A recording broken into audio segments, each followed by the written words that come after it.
How to get WhatsApp Meta AI. So hello guys, welcome back to my YouTube channel. In this video I'll be showing you how you can easily get the WhatsApp Meta AI on your WhatsApp application.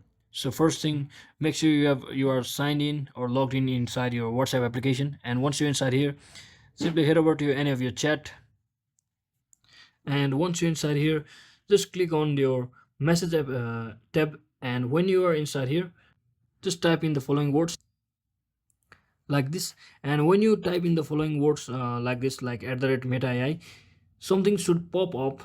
And if the pop-up doesn't come, that means your application or your country doesn't support that particular function for the WhatsApp yet. And if the pop-up does appear, then just tap on it, and that will help you activate the Meta AI in your chat automatically. So hope this video was helpful. If it was, don't forget to like and subscribe to the channel. See you on the next one.